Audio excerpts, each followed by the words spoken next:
Hello, everybody. Welcome back to episode 19 of the Not to Talk About podcast. 19, almost 20. 20 episodes in nearly of obviously the podcast. It is flying, but we're enjoying it nonetheless. And as always, let's kick it off by saying, Tom, how are you, brother? No, I'm very good, mate. I'm very, very good. Obviously, we're going to talk about one of the reasons I'm good. I'm also really happy because I've got some of my Knots stickers here, which were sent to us by FC Stickers. Obviously, some of my favourites here, and obviously, as well, the classic Knots to Talk About one. You can use the code NTTA10 if you want to order some stickers. There's plenty of really good designs on there. And if you use NTTA10 at checkout, it'll be in the descriptions and stuff. You can get 10% off. But, mate, how are you? I know we're going to talk about a little bit, maybe of something that we've potentially done. Yeah, I didn't want to disclose this, but I will. We are filming twice on the same day. We have both just got changed, so it didn't look like it. But I just thought it was too good not to share. So yeah, we have filmed the second guest episode of the Not to Talk About podcast, and that will be out on Thursday. And believe me, or shall I say, my lord, you will not want to miss this one. But until then, you're just gonna have to wait and be patient and let me tease it all week on Twitter, which is what I'm gonna do. So, but let's get straight into it.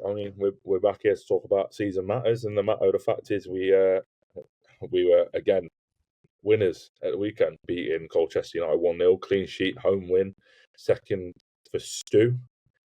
Your thoughts, please. Yeah, obviously, good win. Good win. Always nice to get a clean sheet, isn't it? I know I sound a bit like Stuart there saying that, but it's the truth. It's nice to win and nice to win at home and nice to get a clean sheet. We haven't had enough of them this season. We should beat Colchester, really. Obviously, like we said before, I'm glad that your prediction of a win was correct, and they looked a bit. They've got a big few games coming up now because it's tight down there. I think they're going to be fine because of other results, but it is tight down there, and good luck to them for the rest of the season. But for us, obviously, one game left to go now. Last home game. The only tinge of sadness coming from it is it could be the last time that we see a couple of big players at Meadow Lane, but it was only fitting that we signed.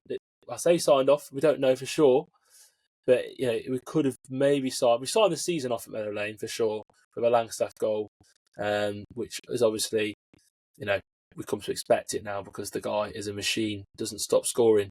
How did you feel, mate? Obviously last home game of the season, not been enough home wins this year, but a little bit of positivity to end the season. Well, from a podcast point of view, it was producer Charles' first Meadow Lane out win. So I'm happy that he got to see a win. And obviously, he will know now what we're talking about on this episode, which is always nice. But no, look, I always say, I said it last episode, I'll say it again, I always want to win game of football. I don't care who it's against. I don't care what stakes are on there. I don't care if we were already the relegated team in the situation. I'd still want to win the game. And I feel like it's all about momentum, and that's the key word for me. I've said it plenty of times in previous episodes. It's all about the momentum, and that's why I said in the midweek, like when we got beat by Stockport, I'm not going to lose too much sleep over that because they are quite factually and literally the best team in the division, hence why they've just won the title. But obviously you can't just take that game out of the situation like it doesn't exist. But if you do that hypothetically for a minute, past 4 games, it's 3 wins and a draw. So it's a lot better off. We're a lot better off from where we were, a few months back.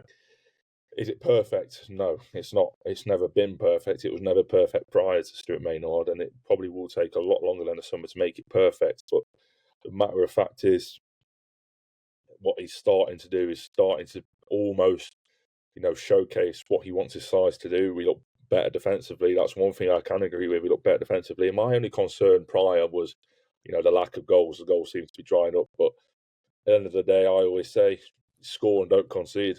We did that on Saturday, and that's why we got 3 points. And if you do that every week, you're going to win with a very good goal difference. And at the end of the season, you'll be up there. Obviously, you're not going to win 1-0 every week. That's ridiculous. Some weeks we'll have to outscore us, but the matter of fact is we are starting to look defensively better.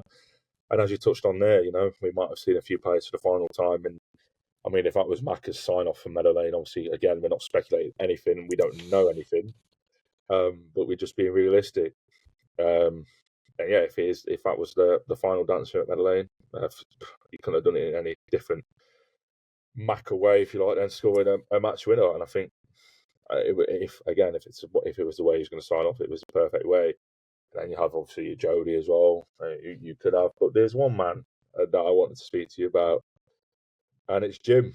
Again, it's Jim, and you speak about the bigger player, the bigger names in the team. Your Marcus, your Jody's one that is always on circulating social media after every game. All these championship clubs are, can we take them? Can we take them? And we should be going there, all this and that. But Jim, 5 years, almost 6 years of service. But for me, again, not speculating anything, but I tweeted this after the game.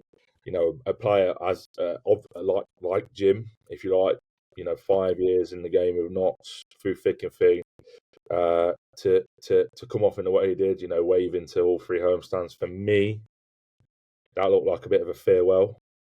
But if that is farewell, Tom, it's farewell. But I just want to get your obviously thoughts on Jim, because I know it's going to be glowing. But of course, for me and probably for everyone else, including yourself, but we'll get to that.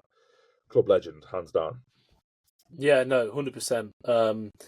I think it was either last week or the week before I said that I want Jim to get another year, and I still stand by that. But you're right. The way he came off, the social media post he put up, it looked like it's a farewell from him. And I think this, players will probably know now where their future is. The conversations will have been had. A lot of National League teams have started releasing their retain lists, and I think that ours will probably be out next week or the week after, depending on just timing. But that'll all be sorted pretty much. The discussions will have been had, and I think decisions probably been made. Gutting to see him go. Like we said before, he's been here at the lowest moments. He's been here in the highest moments of the recent history, and he's done everything. He's done absolutely everything. He's as I said, he's been down, he's been up, he's been manager of the football club for a game as well. So he's written his name well and truly into the history of this football club. As far as we're aware, he's still the first and only manager to have the and player, I guess, to score and have the magpie on them, and the manager to have the magpie on them while managing and things like that. So the guy lives and breathes knots, and it's a massive shame to see anyone go of that kind of that's been a long servant for the club. But considering the history he's had, and the highs and the lows, and I think we can say we ended on highs, which is always nice. It's nicer that he's gone that way than it was. He started with a promotion and went the other way. He's gone. Okay, this season hasn't been brilliant, but I don't think anyone can criticise Jim, and he gives 100% every time he pulls on that shirt. And if he does go, which I really hope he doesn't, but I think he probably is farewell. I hope that he leaves behind a little bit of that fight, that desire, that determination, that pride as well, that passion for the next generation. And I think you kind of already seen that in Scott Robertson. He's probably passed on a few tips to him already, so he'll leave a lasting legacy. And Jim O'Brien for me is definitely a club legend. Yeah, look, absolutely agree. By the way, as always, but I almost think it was almost pre-planned in terms of. I mean, Jim, he came down with us, and he obviously 4 years in the National League or whatever it was. And then obviously he did it at Wembley, and it says a lot about Jim when a player like that is so happy to. He didn't play a role at Wembley, but he said pretty much afterwards he didn't care. All he wanted to do was get up. I feel like what I'm trying to say is he signed a year deal. Everyone else signed 2. I think this was always his plan to come back with the club and have a year in League Two with him. Almost it's kind of gone a bit full circle. He's completed his circle at knots, and I feel like it's a perfect way to bow out. Well, you touched on it there. Look, his final goal was him celebrating by pointing to a magpie tattooed on his thigh. I feel like if that tells you anything, I don't think this will be a goodbye from Jim. I think it'll be a see you later. Because for me, I hope as long as he does the correct coaching things, I'd love to see him back in some form of capacity. Whether that's as a first team coach, as in obviously not the manager's a head coach, and I know we like the term head coach, first team coach, etc. Obviously, if it's under Stuart Maynard, then I'd be more than happy to do so. But I would never ever write off the Jim O'Brien managerial stint at Notts County. That is for sure. But I'm really glad you mentioned today as well Scott Robertson, because it's almost a bit like a bit of a Jim regen, if you like. A younger Scottish midfielder who has a lot of nasty arts in him as well. I mean, I was impressed by him on Saturday again. He definitely. I always say to be any successful footballing side, you need to have a nasty, gritty midfielder. And last season we kind of got away with that because we had the best midfielder in the league with Matty Palmer, and that sort of takes you through. But I mean, Matty's going to come back and he's got Scott Robertson next to him. Well, I mean, as you can assume. And Robbo again for me on Saturday was brilliant. I mean, some people love it, some people hate it. I adore it. I love a player that comes in with a bit of fight, passion, and loves a little bit of a scrap. And for a guy who didn't come with too many glowing reviews, rather, from his former club, it's fair to say he's got a few here. And again, let me just get your thoughts on him. Yeah, I mean, we talk about him a lot. I absolutely love him. I think he's brilliant. I wasn't that excited about his signing, I'll be honest. The sort of threads that I do on him, the clips I managed to pull on him, it wasn't the most positive. But I think the midfielder like him, he is a midfielder that won't show up on highlight reels. If you watched Notts' highlight reels, you might not see everything he does, but a little bit like Matty Palmer in that way, in that they don't do the eye-catching stuff, but the stuff they do actually do is so important. It keeps the team ticking. Like you say, he's got that nasty side to his game, and we need that. We've lacked that. We haven't got the nastiness. You would think we have with the amount of penalties we've given away, but we actually don't have that nasty streak in us, and that's exactly what he brings. So yeah, I'm really happy that that Scott. I'm slipping up there, getting them mixed up. That's how similar they have. They've been in that aspect of the game, and I'm really happy that he's kind of found a consistent home, and he's alongside sort of Lewis Macari. You kind of look at those as two guys that have joined this season.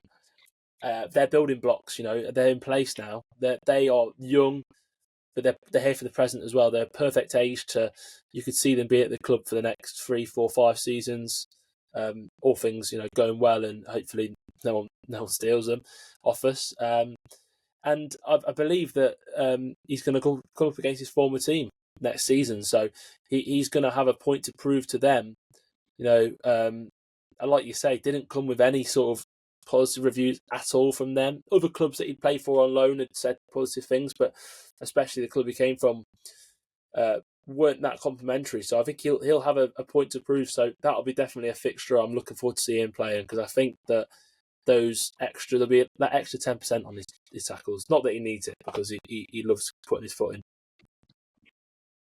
No, look, absolutely, mate. And I feel like this season's been crazy for us in many different ways, but the one thing that I want to allude to now, and I know we're going to do an episode like this in the future, but almost not as a first look towards it, but it's definitely a question I think is relevant now. We went through a time where, we was almost lacked. We lacked sort of midfield, centre midfielders, and it was only really Bostock and Jim that we had at that sort of time. With obviously, your Crowley and your Sam Austin who could play in the deeper role, but it weren't ideal for them. And we had two there, Jim and John, and prior to Scott's arrival, if you like. But now we're in a situation where you're going to get Matty Palmer back next season. You also have Bostock, who's coming up to the end of his deal. You have Geraldo, who's will be back next season as long as you want him back there, because obviously he's out of contract as well. Who, by the way, for the record, I would offer him a new deal. And then you have Jim, who looks like he isn't going to be around next season. But then you've got Scott. So you've gone from having sort of a dilemma where you've only really got two you only be able to identify two certain midfielders that we had, and now you've got a pool of 5. Obviously, different situations for why. Let's just say Jim goes, because it is looking that way. What do you do? Like, my question to you is, like,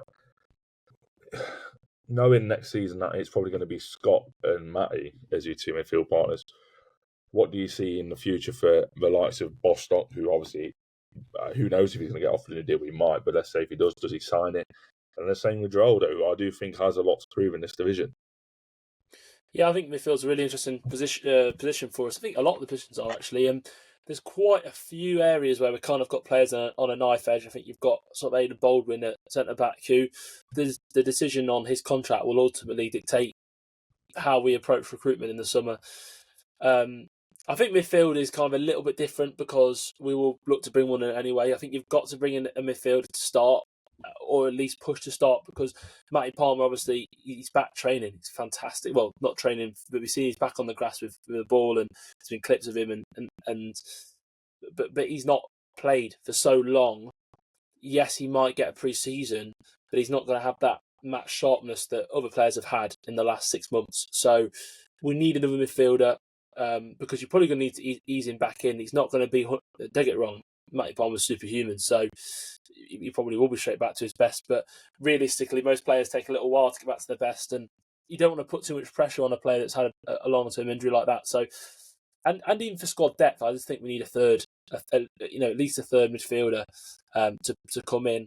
John Bostock has been fantastic for us. I do think that potentially it will be his final season at the club. I think that, again, with us, I think the players that are out of contract are in kind of a vulnerable position, as they are anyway, but extra because we've got so many players on the 2-year deals that we've spoken about so many times. Those that have got contracts running out, we need a refresh. We need a bit of a reset. So they're the easy option to get rid of. You just don't offer them any deal.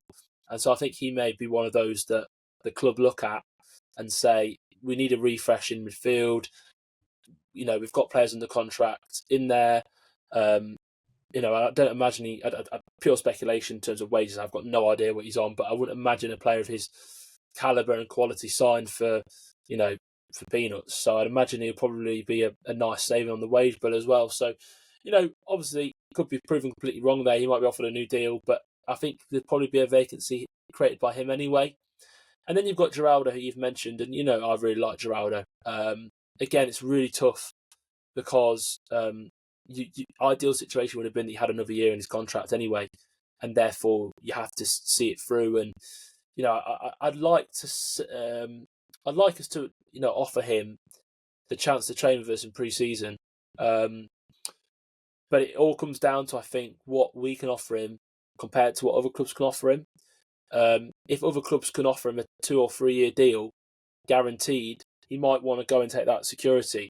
But if we can say to him, look, we'll put a year on the table, come train pre-season and see what happens, maybe that would be his only offer, who knows. But I really like Geraldo. I think his versatility offers, and he also offers that bit of fight in the midfield when he plays in there.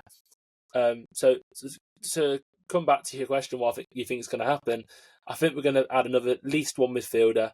I know we've got Sam Austin, I know we've got Dan Crowley, who have played in deeper roles, but I do think we'll add another central midfielder. Who that is, no idea. But I do think we'll add someone. Look, I was going to build off of what you said there, but I don't want to, because obviously, again, we have planned a sort of similar episode to the sort of topics we've alluded to there. So rather than building on it, I'm just going to leave that in as a little teaser. But we are planning an episode like that where we obviously come on and discuss all these different scenarios. But I guess whatever happens, Stuart Maynard can't ever, say he's not short of options. There's plenty of options for him this summer. I know, and I agree with you, that there's going to be a lot of additions. And I just hope next season we avoid scenarios where we have to bring in players like Charlie Colkett, who, let's just be honest, right, they're there to fill a number, nothing more, nothing less. And that's why, again, I know we allude to it massively, but that is the problem now that we have. You say there that there's extra vulnerability on these players out of contract, but there's also extra pressure on the board and everyone who's involved with the transfer business to make sure it gets right, because there's absolutely no doubt in my mind that if we get it right, we'll be challenging. It's simple as that. But what do you think about Stuart now? Because, like I said, you subtract the Stockport game from the situation. It's 3 wins and a draw. Okay, not no most glamorous of opponents in that space of time. But when you reflect it on the couple of months that we had prior to obviously what we've had recently, it's definitely not the worst. And I feel like more and more as time goes on, there's obviously going to be doubters still, rightfully so. Although we've done well the past 4-ish games, it doesn't automatically wipe out the previous months, which were bang out of order in terms of having the people come in and watch. But it's definitely getting better for him, would you say?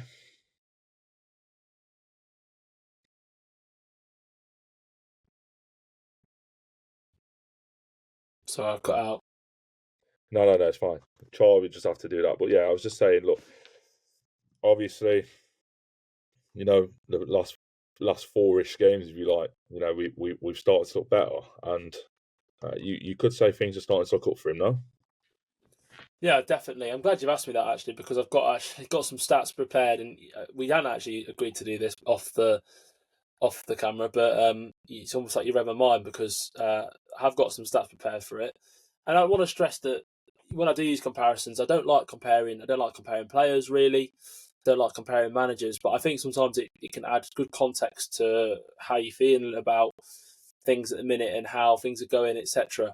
So if you take the games that the 18 games that Stuart Maynard's been in charge for now, it's quite a lot of games. I believe it's 18. No, sorry, 15. Yeah, 18 games. Yeah, that he's been in charge for. Either way, when you take those games and compare them directly to Luke Williams, he's only picked up 5 less points in the direct games that they're comparing,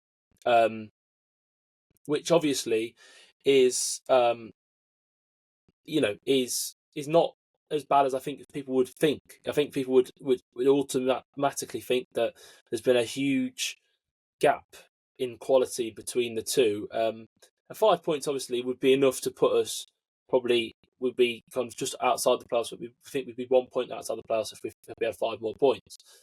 But if you look at the stats, under Maynard we won 5, drawn 2, and drawn 3 and lost 10. And under Luke Williams we've won 7, drawn 2, lost 9. So we've lost just one more game under Maynard. We scored 29 under Maynard, 33 scored under Luke Williams, so 4 more goals. Conceded fewer under Stuart Maynard, 33 conceded under Stuart Maynard, 36 conceded under Luke Williams. And then XG, I know not everyone's a fan of XG, but in terms of chance creation, 27.01 for Stuart Maynard and 26.5 for Luke Williams. So actually created slightly more goal-scoring opportunities under Stuart Maynard as well. So when you actually look at the stats in terms of goals conceded and XG as well, there's not a lot of difference at all. Like, they look, if you took the two bulk of games, almost identical. And like I say, I guess that the look that the owners kind of referred to in the statement is probably what they would believe would explain the 5 points difference. So I'm not trying to say he's going to be Luke Williams. I think he's been the best manager of the club for a long, long time. Luke Williams has been. But what I do think it shows is that Stuart Maynard is looking up. We've got some positive results. Colchester, for example, put 5 past us at their place. We've kept a clean sheet against them. Little things like that. I think we're improving. And I think what it does do is it gives us positivity to go into next season, but it also is great for players. Not just players at the club now, but players that might be joining the club.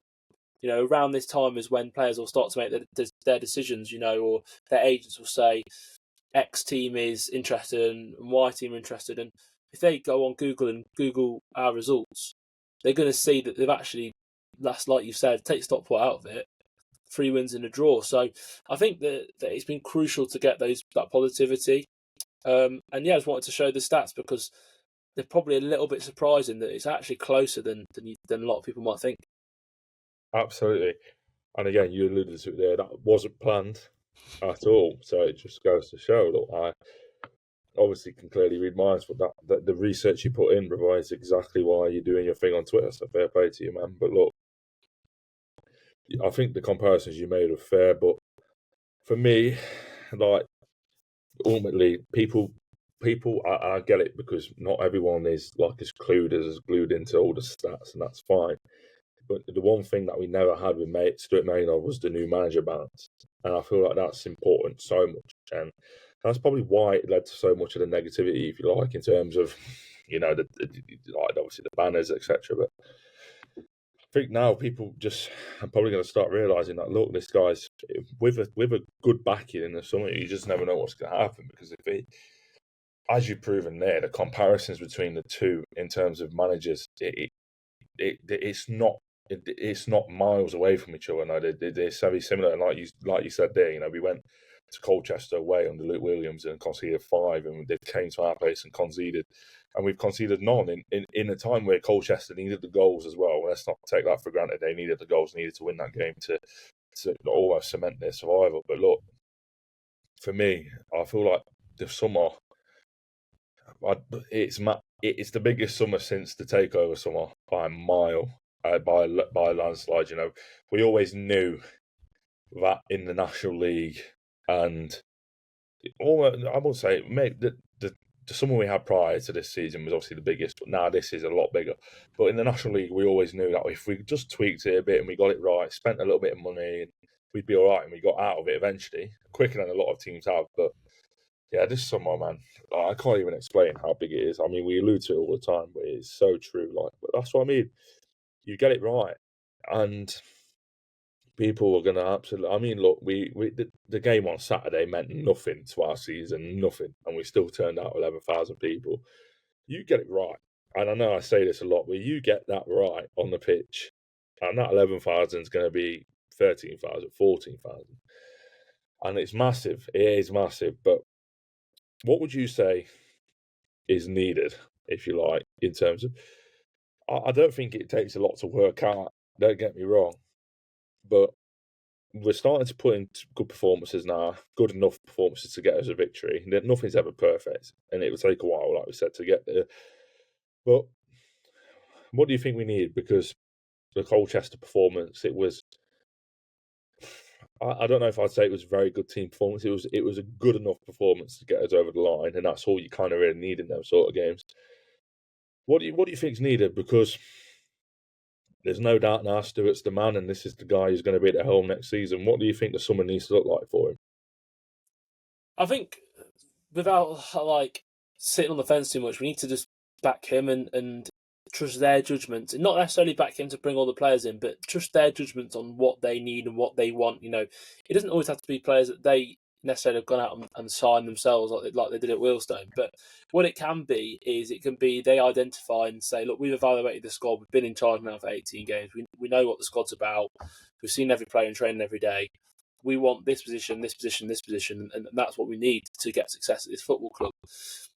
The reason I'm reluctant to say how many players we want in whatever position is because we don't know who's leaving. And I think that's where the difficulty is going to be this summer. Because, like you say, it's easy to identify what we need. Everyone knows we need some defenders, probably a lot of midfield, like we spoke about.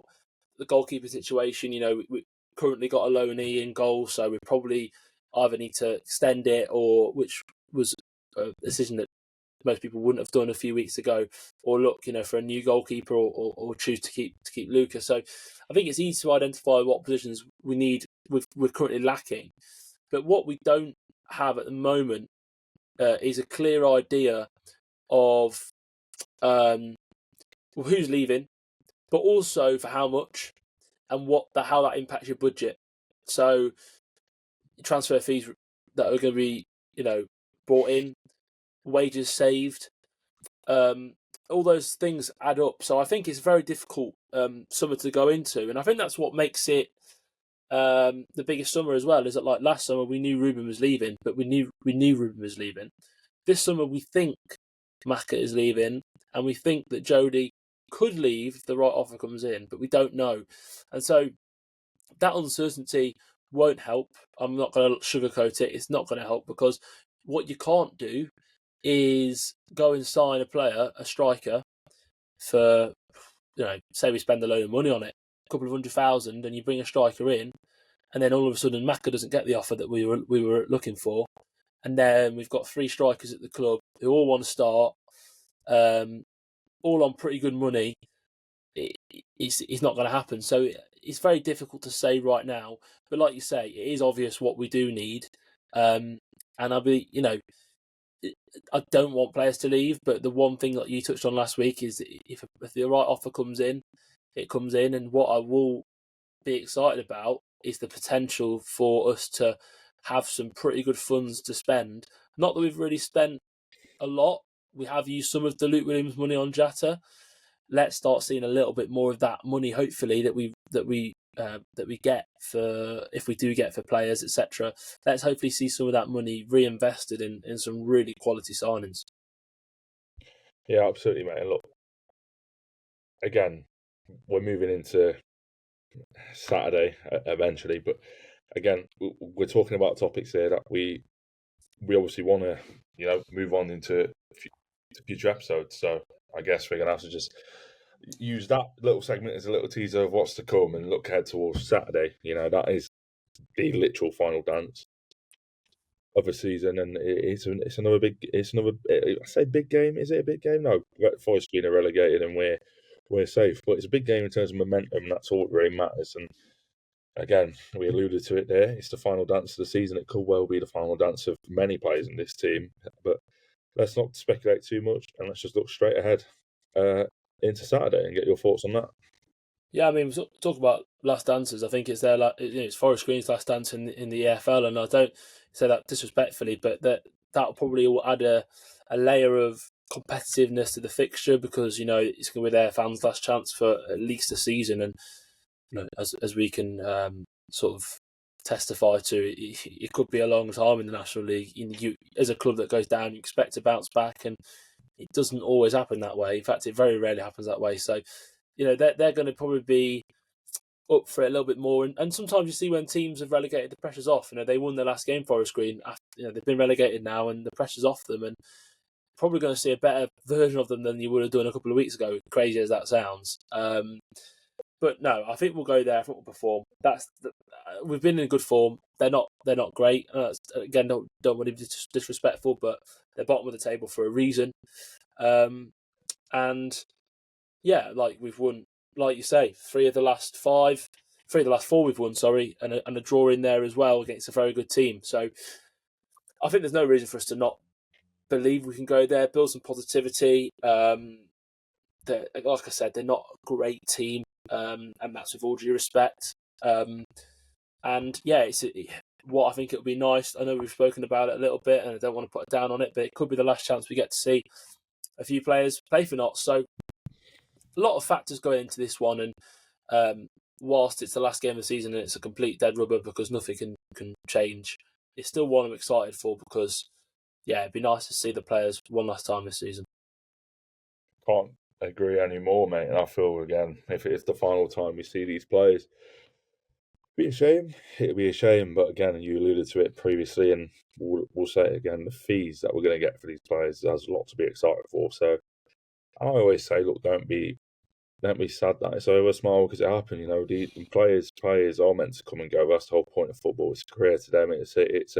This is a lifeblood to us. And end of the day, if it comes to an end for these players, then fair play. I mean, there's no doubt that all of them, Damaki or Jody, they deserve the shot to play higher. They both had, stories in their own right that are inspirational, and I feel like both of them deserve that shot to aim higher. But I couldn't agree more what you said about Forest Green as well. They're quite literally the worst team in the league. Not going to get an easier game. Okay, they'll probably still want to win sight out of League 2 with the victory. I don't think they're going to get it.